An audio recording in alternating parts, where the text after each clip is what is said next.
Hello, and welcome to another episode of the Med School Minutes podcast, where we discuss what it takes to attend and successfully complete a medical program. This show is brought to you by St. James School of Medicine. Here is your host, Kaushik Gua. Welcome back to another episode of Med School Minutes, where we talk about everything MD with a focus on international students, specifically Caribbean students. Today we have a very interesting episode where we have Dr. Afsha Rais as our guest. She is a former St. James student and obviously very active in the Alumni Association, and is an associate program director as well. She's here to talk with us about the residency process, what their program looks for in future candidates. And without further ado, let's welcome Dr. Rais. Thank you so much for joining us, Dr. Rais. And again, if I am mispronouncing that, please correct me. But we really appreciate it. If you wouldn't mind, would you please give us a little bit of a background of yourself? So my name is Afsha Rais, and I actually just recently changed my last name to Kesani, but professionally I still go by Rais. Okay. Born in Pakistan originally, but raised in Dallas, Texas. Okay. My undergrad and my master's at Southern Methodist University in Dallas. I have a master's in focus on organic chemistry. Don't ask me why. Worked for a little bit with physicists as a scribe and started scribe companies in the Midwest. And that's where I actually heard about St. James School of Medicine from a few acquaintances. Applied, went to St. James School of Medicine, started there in 2012, January 2012, graduated 4 years after that, 2016, matched into University of Arkansas regional programs in Texarkana. Did my family medicine residency there. My last year, I did a academic fellowship with a University of Texas Health Science Center in Fort Worth. And while I was there, I was approached about being a core faculty for a brand new program that was Medical City Arlington in the Dallas-Fort Worth area. We're starting 5 different residencies. One of the pilot with was family medicine. And so there were 3 of us. It was me as a core faculty, and then we had a program director and an associate program director, and started working right after I graduated. A couple of months after I graduated, I started working here, building up a program, and had our first class that we accepted in July of 2020. So we're actually now, they're PGY3s about to graduate. Oh, wow. Well, that's exciting. How instrumental were you in developing this residency program? And I know you said that you're starting 5 more in your institution. So how involved is this for you, your team, and how involved, does this really take away from your day-to-day occupation as a physician? So Medical City Arlington started a consortium of programs, including internal medicine, family medicine, OBGYN, surgery, and ER. Surgery, IM, and family started in 2020. That's when they accepted their first class. And then last year they started with their OB and their ER. So everyone is already doing it. All 5 residents are already up. As far as being instrumental in the role, you have to be passionate about academic medicine. And oftentimes, a lot of people do not leave residency and go straight into academics for the primary reason of pay. Okay. And it's out there. Everyone knows about it. So you really have to be passionate about it. And the way I got into academic medicine was just through I guess you can say a sort of like a bet that I had with my program director. I did it on his doing. And I will always forever be grateful for that. Okay. And I think that I was pretty instrumental in putting together the program.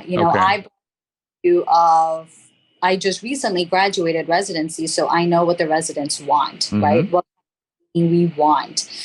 So that really brought a whole different perspective to someone that's starting a brand new program. Right. Oftentimes, program directors and your associate program directors have been practicing for 5 to 10 years before they go into the route that they're in. So that really was beneficial with starting the program. And I guess I did something right because they promoted me this year to be associate program director. Oh, wow. Congratulations. Only been out of residency 3 years. Yeah. So, you know, I take that as a win-win. Have to be passionate about academics. Right. So it sounds like, I mean, just out of your residency, you had some pretty big shoes to fill. Like, I mean, most of them get attending physician roles, but you not only had something like that, but you had to develop and guide a residency program into existence. That's a tall order. So one interesting thing that I keep seeing about most of our residents who match are that they seem to be really like a significant portion of our students, and I'd go as far as to say a majority of our residents always end up being chief residents. A lot of them end up being program directors and associate program directors like yourself.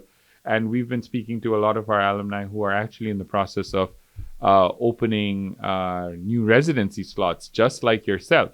How much of that do you think is because you're an IMG? Because we keep hearing from preceptors all the time that, IMGs in general are so much better than the US students because they're just harder working. They've faced a lot more adversity and they've jumped through a lot of hoops. Would you agree or disagree with that statement? I agree with you. And I'll say one thing. You know, I only applied to one Caribbean school, and that was St. James School of Medicine. Okay. I found out I got in, and I withdrew my applications from the US and I went straight to this. What the reasoning was at that time, I don't know. I think I was also just at a point where I wanted to go ahead and get started. Now, I had applied for med school the year before, only US schools and only a few of them, mostly in Texas, and I didn't get in. So I was going through the process again. Mm-hmm. And I will say that going to St. James School of Medicine had its ups and downs, right? Caribbean is going to have its ups and downs. And I had to evaluate the whole situation. And it became very real when I was applying for residency. But not just that, even, when you're in med school, you do a lot of self-teaching, especially when you're on the island. Right. There are a lot of students that are there. You do not have the advisors and the counselors like you do going to a US school where you're meeting with them regularly and getting that. At least at my time, we didn't. So we were really helping each other. And oftentimes, even when I was at St. James on the island, I went to the Bonaire campus, which I know does not exist, but part of my heart is still in Bonaire. Mm-hmm. I was a TA for anatomy lab. Like, you just kind of got involved and you did a lot of teaching. Okay. And there's a push for that you help each other. And then when you got to your rotations, I think there was a lot of emphasis on helping each other as well and working as a team and really pushing each other to get to where you needed to go. At least that's how I felt with the class that I was with. Okay. It wasn't ever a competition.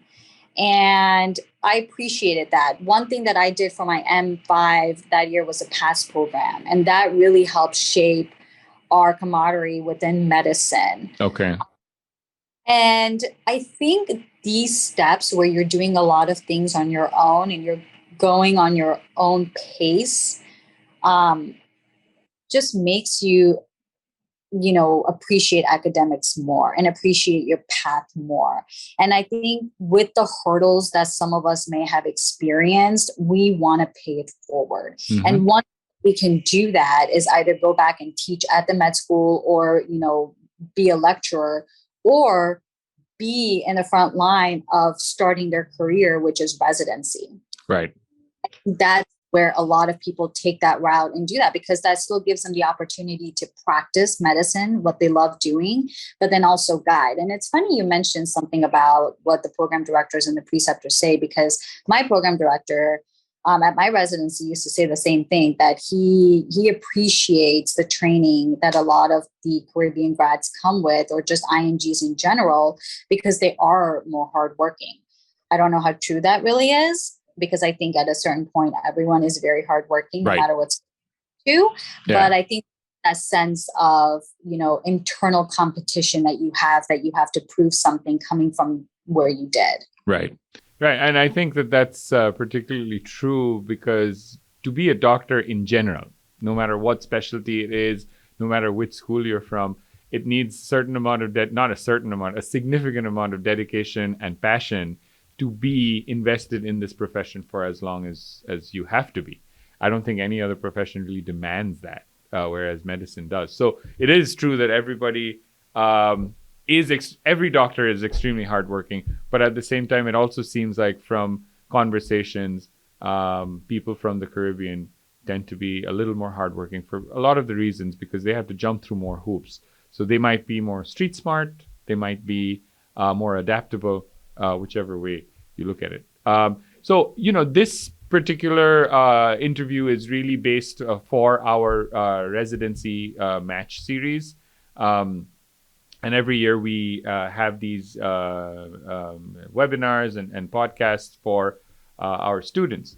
This is obviously open to everybody, but I'd like to switch gears and ask you a little bit about your residency experience, the application process, and what you think about new candidates. So the big elephant in the room is USMLE changing its scoring methodology. Now they've gone to a pass-fail versus a score. Do you think that that's a benefit, or is that a drawback for IMGs in particular? Personally speaking, I think it's a benefit. Okay. And even I go through and I look at who we're going to interview. For me, if you pass, especially in family medicine, if you pass, you're good. Okay. I know you've worked hard, and I know what I need to do as a faculty to help you in the process and make sure that you do well on your in training that we do as family medicine, so you can be board certified. With the board certification that you take your third year of family medicine, we want to know, did you pass or fail? Mm-hmm. Yes, numerical value can be important, but that's also just like an internal competition. At the end of the day, what the program is looking at and what ACGME is looking at is what the pass rate is. Okay. So if we're going to go that route and have it aligned there, then USMLE should be pass or fail. Okay. So, personally speaking, I think it's a benefit, and I wish that we had this before. Okay. It would have helped others. Now, I'm sure other specialties may find it more difficult because there is that numerical value that helps differentiate when everyone is at the same level as far as their accolades, extracurricular activity, their letter of recommendation, their personal statements. How do we really differentiate? And maybe that numerical value can have that factor into it. But I think generally speaking, I personally think it's a good thing. Okay. And as far as, so I've heard a lot of program directors say that, before when we had a score with the USMLE, it didn't matter if you failed, because if you had a really good score in your second attempt, it's almost like a redeeming factor. So do you think that now with the pass-fail, having a failure is the end of the road for residency applications? Or what are your thoughts on that? That's a really good question. I do believe in second chances, and I think sometimes you need to take it again. And that's where the numerical value does become important, because you want to make sure that there is a jump. But is that really going to make that much of a difference? I don't know. Okay. I really don't know. So I think as long as if you're able to show and you're able to address it during the interview as to what happened, and it's only an isolated that, say, for example, step one that you failed, and now you took step one again and you pass, and then you took your step two and you pass without a fail, I think that speaks volumes. Okay. Difficult as if you've had multiple failures.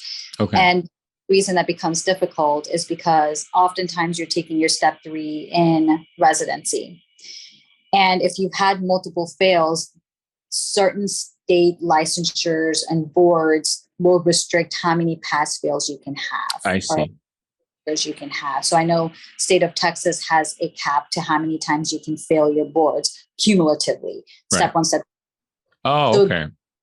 Have something like that, you need to be careful, because if I've had someone that's had multiple failures on step 1 and step 2, I worry about step 3. And then I'm going to do on their boards when it comes to their 3rd year. I see. Okay, so that makes a lot of sense. But it almost seems like the abolition of the step 1 score makes step 2 scores all the more important. Is that the same for your program? Relatively. Okay. Yeah. I will say, not just as my program, but just being faculty, I value step 1, step 2, step 3. I see. If you've taken step 3 and you're done with it, that's great. Okay. Have the ability to do that before you start residency. I think you should. Okay. Don't wait, especially if you have like a year in between. If you can go ahead and take your step 3, I think it's a good practice to do that, because it shows me that you're still keeping up with your learning. Okay. And are working on preparing yourself for that medical knowledge for residency. I see. So you should value all of your steps equally. Right, of course. I mean, and that's what we keep telling students, that just because there is no score doesn't mean that you're moving to a lower gear and are like, oh, you know what, I'm just going to pass anyway. But I think I think most medical schools have been dealing with this, including American medical schools, where because this switch in the to pass fail is showing a wavering of the typical passing rates. So because even just like you, I don't think, have you actually dealt with students for your program, for your residency program, with a pass failure? I don't think you have yet. You will probably see that next year. So, and just like most of the programs and the program directors, most of the school administration is also trying to play this by ear, because it was a big change and a slightly surprising change. And we thought probably COVID had something to do with it, but maybe not. But we're all adapting. We're also hearing that, there was a big change where the CS, clinical skills test, was taken away. But I think that there's a lot of program directors who've complained about the fact that the students are not necessarily clinically well prepared as much as they were before. So we heard that CS is coming back again. We don't have any details on that. But now going back to the actual selection process of the candidates into your program or most programs, how important is the personal statement? Is that something that they can just write, have a couple of bottles of beer and, I'm just going to knock it out today? Or is this something that they should, be thoughtful about? And what's the important emphasis that should go in this? So it's funny you talk about the personal statement. So I'm very big on the personal statement. Okay. And from the beginning. And it's funny because my husband, who is not in medicine, said that the application should only be the personal statement. Okay. And interesting. He's like, you can learn a lot about a person by the personal statement. And he actually helped me write my personal statement when I was applying for residency. And he's helped a lot of people write their personal statements. Okay. And has a completely different outlook to it. And I've kind of switched my gear into that as well. Now, it's two things that that I want to mention on as far as personal statement goes. When I was going for my residency interview, the program that I also ended up going to, one of the faculty, when they interviewed me, only asked me questions about things that were in my personal statement. Okay. And it was almost like they were trying to catch me in a lie on something that I wrote in my personal statement, because oftentimes people will get a little bit in statement. And I wrote about microwaves because when I was working on my master's, I did most of my organic synthesis using a microwave. Okay. So he found it to be very interesting and was trying to trick me into an answer. And I said, no, I truly did do this. Like, you can read my thesis. I can read my thesis like from memory to you. Okay. That actually was really funny because we talked about it like all throughout residency. And one thing that I do personally is I read a personal statement every year. Okay. My personal statement, and I tell my residents now too, like even when I interview, I read every single personal statement. Oh, wow. And questions out of their personal statement. Okay. Because often we write it and then we don't focus on it. And you should, because that's your sales pitch. Okay. That's proving to me why you chose the specialty that you did. Okay. And very big on when you apply for residency, you apply for the specialty that you are truly, truly passionate about. I only applied to family medicine. I wanted to make sure that I'm applying for what I am passionate about and not multiple different residencies, because you can get confused about what you're going into. And there is a difference between family medicine, internal medicine, pediatrics, OBGYN, all of that. So I take the personal statement very, very seriously. And I think everyone should. And when you write it with passion as to why you're going into what you're going into. Okay. Wait, every year when you read it, you remember that. When you're going through a tough time and you feel like your work just, is wearing you out, it's affecting your mental health, go back and read your personal statement and bring that passion back into you as to why you chose what you did. And that's what I do every single year, every July. Oh, wow. That's really impressive. I mean, it's a very interesting perspective on the personal statement. So it's not just one and done, I'm applying for residency and I'm done with it, but using it to continue to motivate yourself moving forward. That's a very interesting perspective. As far as all the personal statements that you've read, what, if you can give us like one or two pointers as to what really jumps out at you, how can a student make a personal statement better? I mean, obviously a tough time, you already mentioned that. Any other thing that a student might be able to highlight that really has jumped out to you, but at the same time, it's not that unique, but the way they might have framed it in their personal statement. Has there been any particular personal statement that has become your personal favorites over the last couple of years or anything like that? Yeah, there have been a few. And I think what really differentiates, it's not the story that they're telling, it's how you tell. Okay. And that's where, unfortunately, being in medicine, right? When you get your pre-med and you go through all of that, we're so focused on the facts. Okay. We're not necessarily storytellers. Now, if I ask a resident or I ask a student to tell me history of present illness on a patient that came in, they'll say it in such a beautiful manner. But then when I ask them to tell me about their passion, their hobby, something outside of medicine, they kind of struggle, twiddle their thumbs a little bit, because it's just not natural to them, which I think the generation is getting a lot better about it. So going back to the personal statement, I think some of my favorite personal statements are not the content, it's how they say it and the flow, position. Everyone has similar, right? About that patient that they remember that really inspired them to go into that. But I would say take it one step further.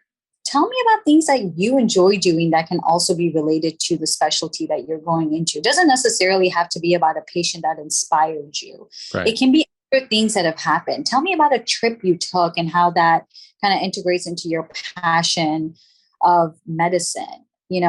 Address the elephant in the room if there's anything that's on your and that can be concerning. Address that very quickly, but have someone outside of medicine read your personal statement. I had so many people read my statement. I mean, I had people that were residents, I had program directors, but then I had attorneys, I had someone in marketing, I had someone in IT. I had someone that was entrepreneurial, owned their own business, like in fast food. I had every single person read my personal statement, probably 20 plus people, and give me feedback.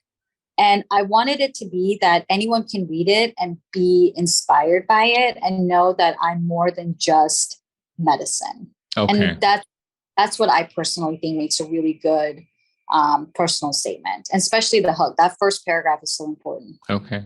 Well, that's really interesting. I mean, so to sum up, what you said is essentially your personal statement should reflect that you're passionate about medicine, but at the same time, you're more than just medicine.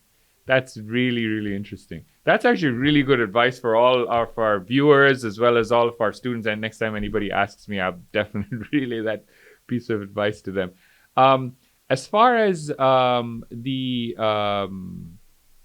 interview process is concerned, how important? So, for example, if a student has failed, right? And in their personal statement, should they actually mention, hey, I failed because these are the reasons? Say it's just one failure. These are the reasons. I don't know. I mean, we actually had a student who matched, who had a family member go through stage 4 cancer while they were like a month before they were supposed to take their steps. And their scores, they passed, but their scores weren't particularly good. However, their step 2 scores were phenomenal. Does it make sense for a person to mention, hey, I failed, and these are the reasons I failed, and these are the reasons why I think I've redeemed myself? Is that do you think that has the makings of a good personal statement? I think if it's multiple failures, it's important to address it. Okay. I think one, and that's where, the pass and fail becomes kind of important, right? Like if you've had before, it was easier to say, yeah, I had this failure because of this, but then I was able to, recollect myself and then pass again. I think if it's multiple times, it's good to mention it. But if it's maybe just once, then it's okay if you don't. Okay. As long as you're mentioning all your other passion that you have within your personal statement. But don't shy away from it during the interview. Okay. Have understanding as to why you failed. Okay. And during the interview, typically, in your experience, are the interviews technical? Are you asking about, very technical things about the profession, or are you trying to understand more about the person at that time? What's your experience? For me, and I tell them at the beginning, you've done something right on your application to get to the interview process. Okay. Past whatever roadblocks that we may have. And most programs will have, a filter process that they go through. So when we pick someone, again, I'm looking at their personal statement, and and it's interesting because within our faculty, every faculty focuses on different things that they bring to the table as far as why we want to interview who we want to interview. And I don't personally ask technical questions during the interview. I just want to get to know you. Got it. You're applying to family medicine. I want to know if you can have a conversation with me and if you can talk to me at my level of just being a person that's interviewing you for any position, because you're doing that day in, day out with patients. Okay. Patients, they don't understand all this medical jargon. So even during an interview, if you're selling yourself as someone that you're not, it's going to come out during residency and it's going to be tough. I want to see the same person in my residency when we match you that you were when we interviewed you. So just be yourself, and that's the advice that I can give you. I'm asking you questions about your personal statements, some questions about what you've done.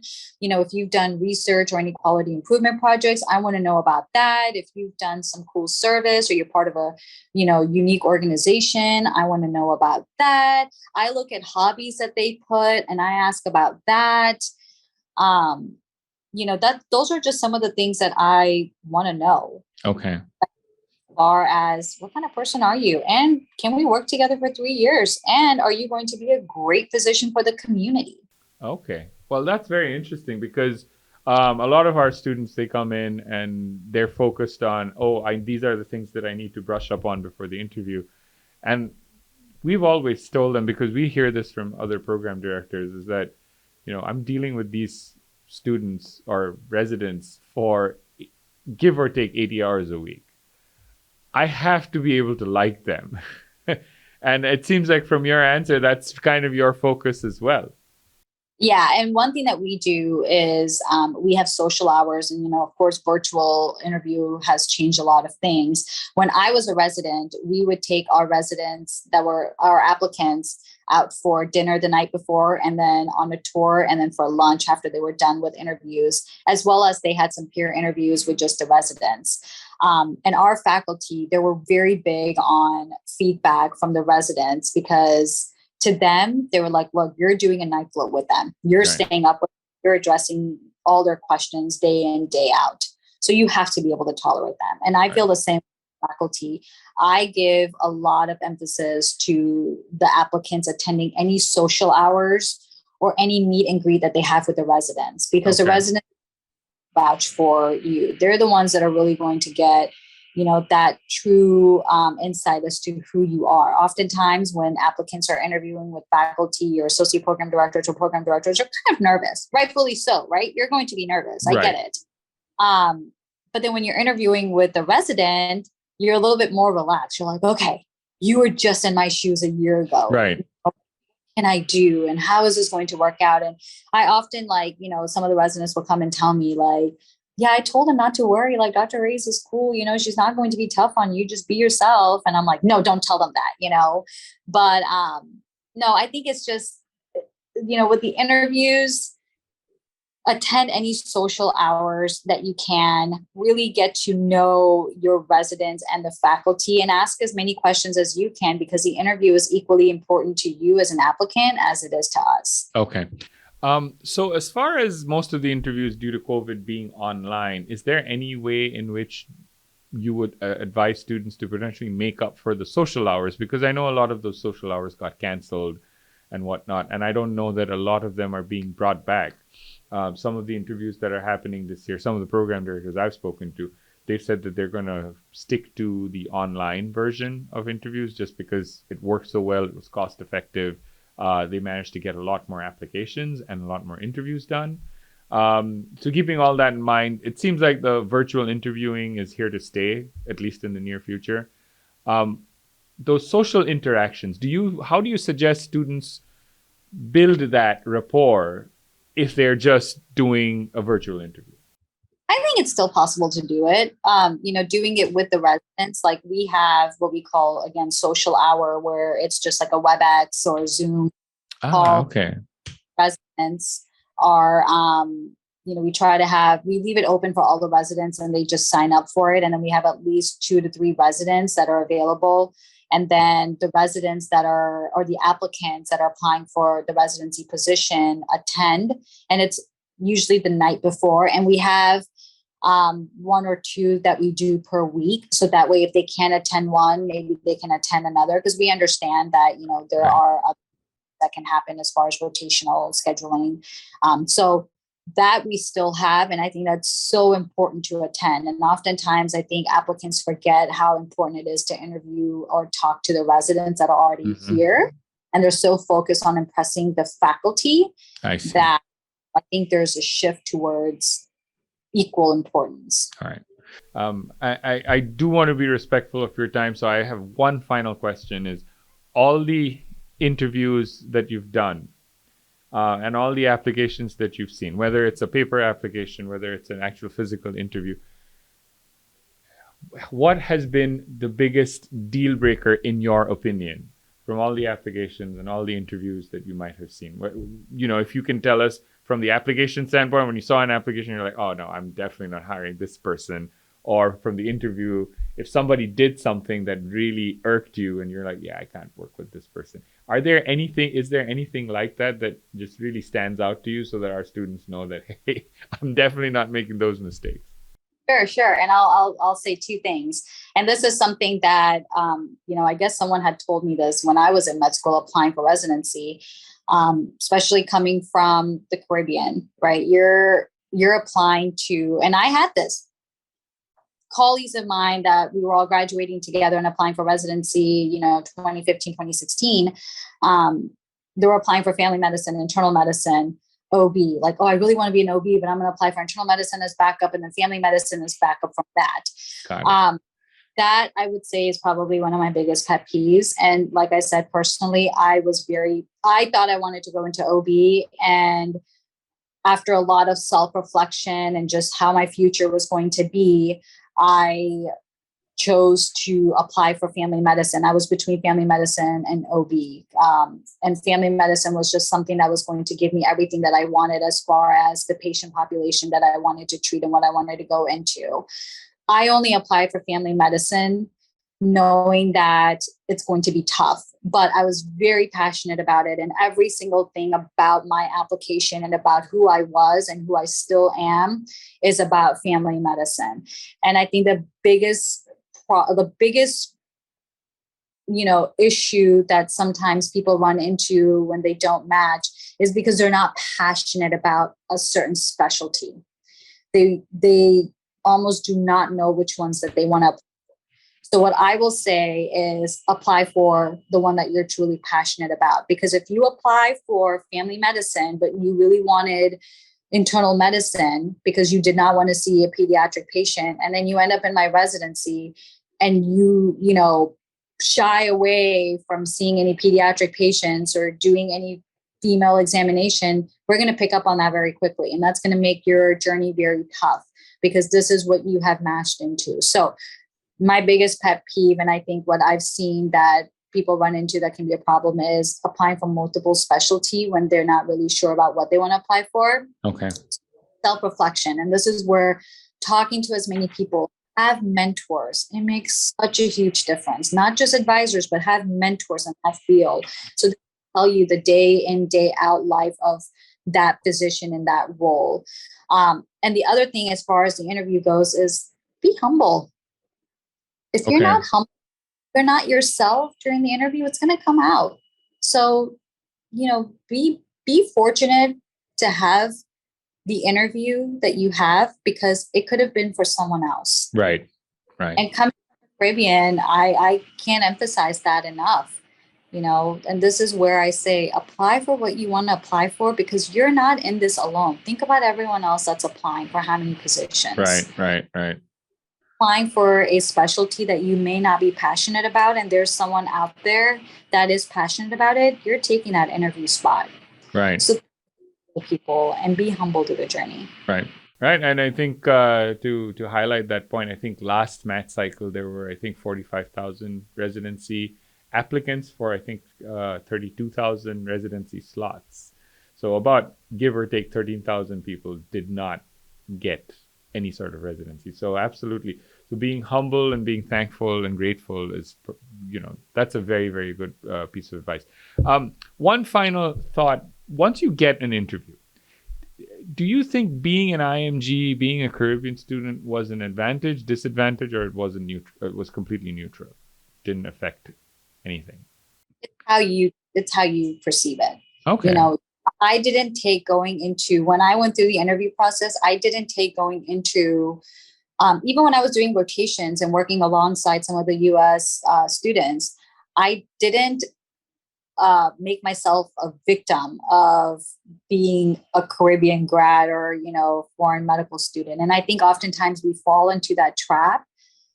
Don't, just who you are, and you are someone that is passionate about being a physician. You are a student, a medical student applying for residency, just like everyone else. If you victimize yourself as being, part of this program and not part of that program, then it will show. But if you go in that, hey, yeah, I'm here to interview as a medical student for this residency spot with everyone else, then you're just going to excel from there. And so that's what I would say. When you're going in for the interview process, don't think about it that way. If you want to play it as your advantage, that's fine if they ask about it. But I will say one thing, and till this day, I still speak very highly of, having the privilege of going to St. James School of Medicine. Thank you. Whatever it is, whatever the hardships were, it made me who I am right now. And if I didn't go to St. James School of Medicine, I don't know where I would be, because I don't know if I would have matched somewhere else or not. Right. So again, don't don't say bad things about your school, even if there was something that didn't go the way that it was supposed to. Because if you're going to sit there and talk bad about your school, are you going to talk bad about your residency training and moving forward? Because when we bring someone into our program, and I'll say this personally, when I bring someone into our program, or when we do, you're part of the family. That's what my program director has said when I started residency. I don't care what happened before you got here, what school you went to, if you made the perfect score on your boards or whatever, or you passed by 1 point, it doesn't matter. You are part of the family. And we are all working together to be the best physicians for our community. This is not a competition. We did it. Everyone has a different path from here. And we just need to focus on that. Awesome. Well, thank you so much, Dr. Rais. I really appreciate your time. Thank you so much for being such a supporter of St. James. And I've said this before, even though that you moved on and you're no longer a student, please look at St. James as a resource. If there's any way in which you can help in any of your future endeavors, please don't hesitate to reach out to us, because we are in touch with our alumni, and I've mentioned this before as well, that we're your biggest supporters beyond your immediate family, and we will continue to do so. Absolutely. And anything that I can do, please let me know too. I will. Thank you so much for your time. We really appreciate it. And, do stay in touch with us, because we have a lot of exciting things happening. We actually have a big clinical rotation hub in McAllen, Texas, which is not extremely far from you, but it's not super close either. We definitely love you to come and, visit us sometime. And we've got about 9 hospitals there that are not exclusively, but almost entirely St. James's, which are all, we have hundreds of students rotating through the system there. So that's a relatively new. It started about 2 years ago. So you've done most of your rotations in Chicago, if I'm not mistaken. All of my rotations in Chicago. Yes. So now we have Texas. We also have West Virginia. We have 3 hubs in total now. So so now students have a choice. So and all of our students actually match in significant numbers into the programs in which they're rotating at. So that's also a big deal for us. Very good. No, I think you guys are doing great things. So continue to do what you all need to, and, continue to produce doctors. We will try our best. Thank you so much. And with your support and all of our alumni, that job just gets easier and easier for us. Wonderful. Well, thank you. All right. Thank you so much, Dr. Rais. Thank you so much, Dr. Rais, for taking the time and giving us those nuggets of information. I'm sure many students will find it extremely helpful. We really appreciate all of our viewers joining in. And if you really want to look at our previous episodes or any of the other episodes, please look us up on Spotify, Google, and Apple Podcasts, and on our SJSM YouTube channel. Thank you so much, Dr. Rais, and everybody. Please remember, there is no shortcut to becoming an MD. Thank you so much for tuning into our show. We hope you enjoyed another episode of Med School Minutes. If you like our content, please follow us and receive notification when a new show is posted. This podcast is brought to you by St. James School of Medicine. For a video version of this podcast, please check us out on sjsm.org/video.